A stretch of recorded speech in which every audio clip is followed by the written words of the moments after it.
Летаргический сон казахского языка. Запрещали ли говорить на родном языке в СССР? Языковой вопрос в Казахстане является одним из самых острых. Официальная статистика гласит, что доля владения казахским языком в стране варьируется в районе 80-90%.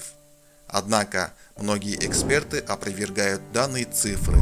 В чем же причина того, что многие казахи не владеют в совершенстве или хотя бы на разговорном уровне родным языком? Действительно ли сложно освоить казахский язык в среде, где доминируют другие языки?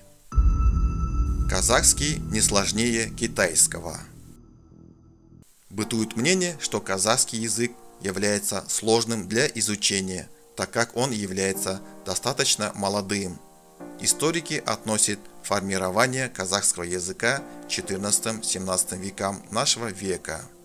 Тем временем писатель, публицист, автор самоучителя казахского языка, ситуативный казахский Канат Тасибеков считает, что определить время происхождения казахского языка не представляется возможным, так как он переплетен с множеством других в тюркской языковой группе.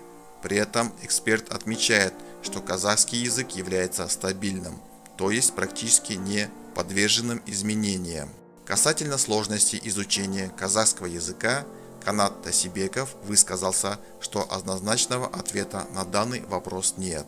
На самом деле язык простой, поскольку нет мужского и женского родов.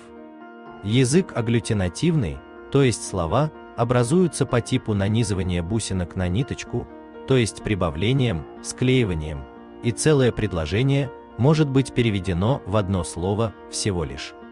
К примеру, татар, татарин, татарша, по-татарски, татаршала. Переведите на татарский, татаршаланыши, переведите, пожалуйста, на татарский. Очень мало исключений, понятная грамматика. Вроде язык простой. Рассуждает эксперт. Однако, как отмечает Тасибеков, сложности в усвоении среди людей говорят о том, что язык простой лишь на первый взгляд.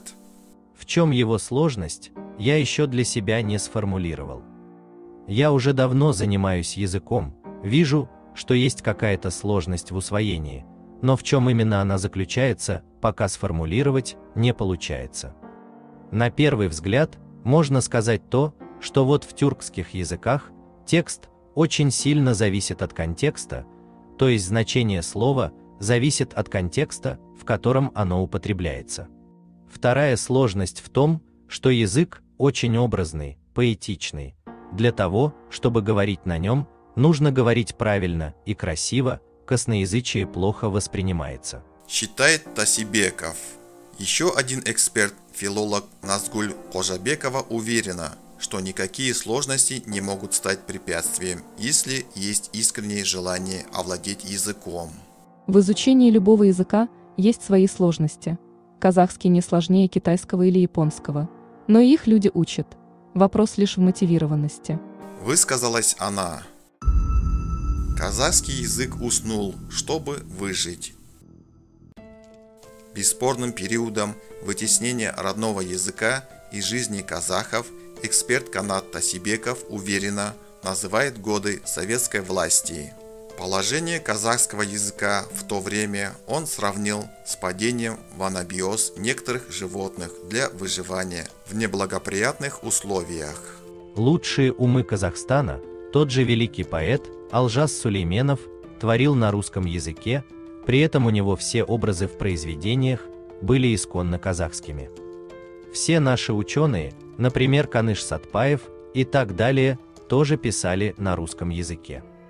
И не только наши, во всех союзных республиках ученые и писатели творили на русском языке, то есть весь союз работал на благо русского языка, русский язык развивался. Рассуждает эксперт.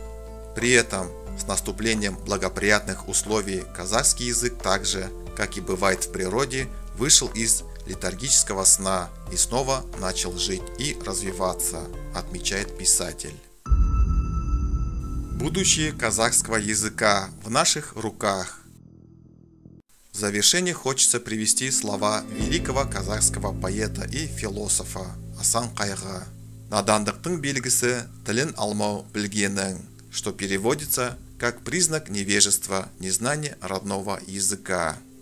Большинство из нас выросло в русскоговорящей среде, а русский язык стал основным во многих семьях. Эта тенденция не может прекратиться сама по себе, а все казахи не смогут овладеть родным языком по щелчку пальца. Но эта тенденция может прерваться благодаря осознанному выбору и решениям, которые делаем мы с вами. К примеру, таким выбором может стать говорить со своими детьми уже новым подрастающим поколением на родном казахском языке.